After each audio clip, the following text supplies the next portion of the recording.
ये है Bermuda triangle, जो आज के दिन तक समुंदर का सबसे मिस्टीरियस हिस्सा माना जाता है।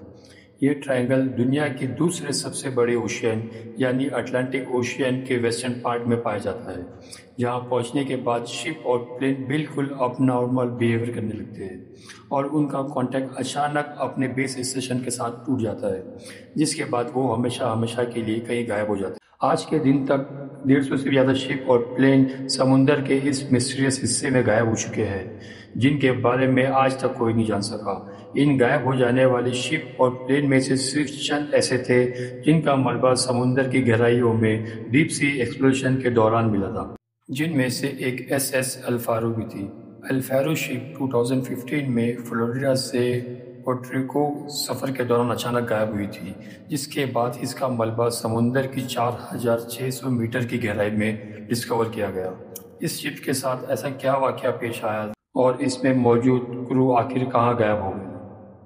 तो आइए वीडियो शुरू करते हैं। वीडियो शुरू करने से पहले मेरे वीडियो को लाइक कीजिए, चैनल को सब्सक्राइब कीजिए और बेल आइकन दबाना ना भूलें। बर्मुडा ट्रायंगल यूनाइटेड स्टेट में मौजूद फ्लोरिडा से लेकर पोर्टरिको तक और फिर बर्मुडा आइलैंड से लेकर वापस फ्लोरिडा तक बनने वाले एरिया को कहा जाता है। ये बनने वाला एरिया क्योंकि एक ट्रायंगल शेप का है, इसी वजह से इसको बर्मुडा ट्रायंगल कहा जाता है, जो तकरीबन 5 लाख स्क्वायर माइल्स यानी 8 लाख स्क्वायर किलोमीटर से भी ज़्यादा एरिया में फैला हुआ है। बर्मुडा ट्रायंगल को हिस्ट्री में कई अलग अलग नामों से पुकारा जाता है, कभी ग्रेवयार्ड ऑफ द अटलांटिक, कभी सी ऑफ डोम, तो कभी द डेविल्स ट्रायंगल। लेकिन फिर 1964 में इसे द बर्मुडा ट्रायंगल का नाम दिया गया। बर्मुडा ट्रायंगल की ये कहानी उस वक्त दुनिया के सामने आई जब 1945 में US नेवी के फ्लाइट 19 के 5 बॉम्बर एयरक्राफ्ट अपनी रूटीन ट्रेनिंग के दौरान अचानक रडार से गायब हो गए। इस फ्लाइट में 14 क्रू मेंबर मौजूद थे, जिन्हें ढूंढने के लिए कुछ ही टाइम बाद एक मरीनर सर्च एयरक्राफ्ट भी उसी इलाके में भेजा गया था। इस एयरक्राफ्ट में रेस्क्यू टीम के 13 मेंबर मौजूद थे, लेकिन कुछ देर बाद ही ये एयरक्राफ्ट भी अचानक ही रडार से गायब हो गया।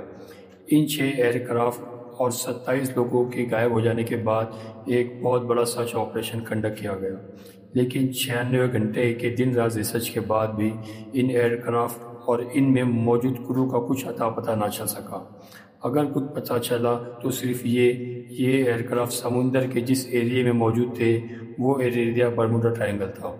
लेकिन हैरान कर देने वाली बात यह है कि बर्मुडा ट्रायंगल की ये कहानी सिर्फ 1945 से शुरू नहीं हुई, बल्कि ये कहानी 500 साल से भी पहले पुरानी है। ये बात है ईयर 1492 की, जब क्रिस्टोफर कोलंबस, जिन्हें अमेरिका जैसी कंट्री का डिस्कवर माना जाता है, उनका कहना था जब वो न्यू वर्ल्ड की डिस्कवर के दौरान समुंदर में फ्लोरिडा और पोर्टरिको के रास्ते से गुजर रहे थे, तब उन्होंने आसमान में एक अजीब सी रोशनी को चमकते देखा, जो चंद लम्हों बाद समुंदर के अंदर चली गई थी।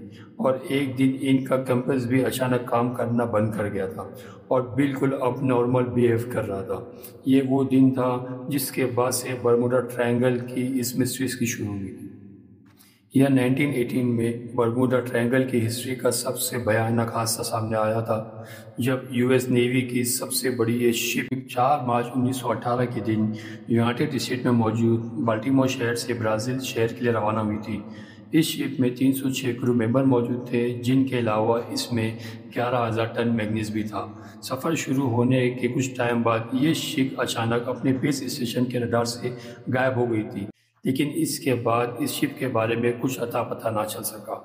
ये शिप आखिर कहाँ चली गई थी और इसके साथ ऐसा क्या वाकया पेश आया, आज के दिन तक इस बारे में कोई नहीं जानता।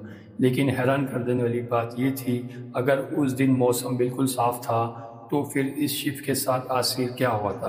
क्या समुंदर के इस खौफनाक इलाके में खतरनाक सी मॉन्स्टर रहते हैं या फिर यहाँ एलियंस मौजूद है? इसके अलावा ईयर 1881 में एलन ऑस्टिन नामी एक शिप, जो कि बर्मुडा ट्रायंगल के रास्ते से लंदन से न्यूयॉर्क का सफ़र तय कर रही थी, उसे रास्ते में एक अननोन शिप नज़र आई, जो दिखने में बिल्कुल नॉर्मल लग रही थी। लेकिन यहाँ हैरान कर देने वाली बात ये थी, इस शिप में एक भी इंसान मौजूद नहीं था, यानी इस शिप में किसी इंसान का नाम और निशान तक मौजूद नहीं था। एलन ऑस्टिन शिप के कैप्टन ने जब इस शिप के अंदर जाकर रिसर्च की तो ये शिप बिल्कुल ठीक हालत में मौजूद थी और इसमें सामान भी सब सही सलामत मौजूद था। लेकिन इसमें कोई इंसान मौजूद नहीं था। आज के दिन समुद्र से मिलने वाले इन शिप को घोस्ट शिप कहा जाता है, जो ओशियन की सबसे बड़ी मिस्ट्रियस में से एक है। एलन ऑस्टिन शिप के कैप्टन ने अपनी शिप के कुछ क्रू मेंबर्स को इस शिप पर शिफ्ट किया ताकि वो इसे अपने साथ ले जा सके, लेकिन कुछ देर बाद उन्हें एक भयानक समुद्री तूफान का सामना करना पड़ गया, जिसके बाद ये घोस्ट शिप अचानक वहाँ से गायब हो गई।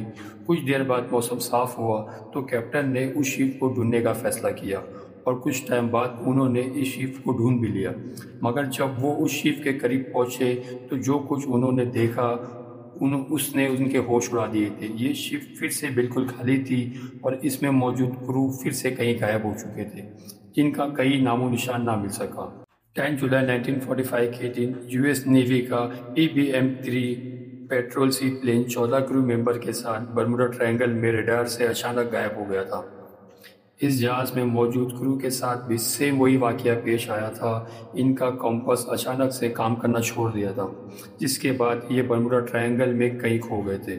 ये जहाज 9 जुलाई 1945 को एक नॉर्मल रडार ट्रेनिंग के लिए फ्लोरिडा से 7:07 पर टेक ऑफ हुआ था, जिससे बहामस के एयरपोर्ट पर लैंड करना था। लेकिन अगले ही दिन 10 जुलाई को 1:16 पर इस जहाज़ से आखिरी रेडियो मैसेज रिसीव हुआ था, जिसके बाद ये जहाज़ हमेशा हमेशा के लिए कहीं गायब हो गया था। इस जहाज़ को ढूंढने के लिए 10 दिनों तक एक सर्च ऑपरेशन कंडक्ट किया गया, लेकिन ना तो इस जहाज़ का कुछ अता पता चल सका था और ना ही इसमें मौजूद लोगों का। इस वाक़ये के बाद 1947 में यूएस आर्मी का C-54 एयरक्राफ्ट बर्मुडा ट्रायंगल में आते ही भयानक टर्बुलेंस की वजह से क्रैश कर गया। फिर 1948 में स्टार टाइगर नामी 2 जहाज़ 6 क्रू मेंबर के और 27 पैसेंजर्स के साथ कहीं खो गए थे। बताया जाता है ये भी बर्मुडा ट्रायंगल के ऊपर फ्लाई कर रहे थे। 1949 में 7 क्रू मेंबर और 13 पैसेंजर्स के साथ स्टार एरियल प्लेन भी इसी हादसे का शिकार हो गया था। 1965 में भी 4 एयरक्राफ्ट पायलट और पैसेंजर समेत बर्मुडा ट्रायंगल में कई गायब हो जाते हैं। 2005 में पाइपर एयरक्राफ्ट, फिर 2017 में टर्किश एयरलाइंस की फ़्लाइट बर्मुडा ट्रायंगल के हादसे का शिकार होती है, लेकिन खुशकिस्मती से ये अपनी जान बचाने में कामयाब हो जाते हैं। उसके बाद मई 2017 में मित्सुबिशी कंपनी का एक एयरक्राफ्ट भी बर्मुडा ट्रायंगल में गुम हो जाता है, जिसके बाद उसे समंदर की 24,000 फीट की गहराई से डिस्कवर किया जाता है। आखिर क्या है बर्मुडा ट्रायंगल की हकीकत, जो ये किसी भी प्लेन या बड़ी से बड़ी शिप को भी नहीं छोड़ता। बर्मुडा ट्रायंगल के बारे में कई लोगों का ख्याल है कि यहाँ समुंदर के अंदर सी मॉन्स्टर रहते हैं या फिर यहाँ पर एलियंस का बसेरा है, लेकिन ये सब सिर्फ एक छोटी सी कहानी है। कई सालों तक रिसर्च करने के बाद साइंटिस्ट आखिर बर्मुडा ट्रायंगल की मिस्ट्री को हल करने में कामयाब हो चुके हैं।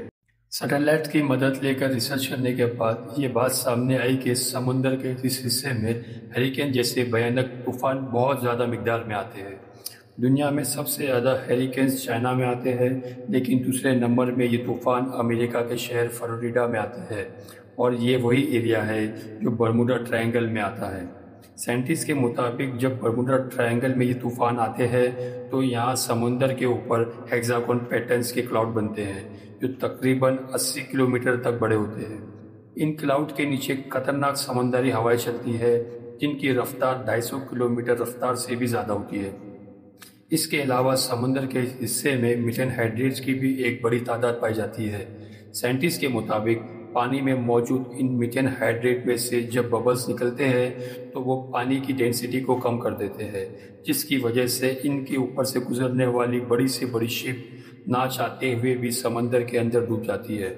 इसके अलावा तीसरी रीज़न ये भी बताई जाती है कि बर्मुडा ट्रायंगल के एरिया से ट्रैफिक बहुत बड़ी तादाद में गुजरती है, जिसकी वजह से यहाँ हादसों के चांसेस ज़्यादा बढ़ जाते हैं। उम्मीद करता हूँ आपको ये वीडियो मेरी पसंद आई होगी, तो जाने से पहले मेरे वीडियो को लाइक कीजिए, चैनल को सब्सक्राइब कीजिए।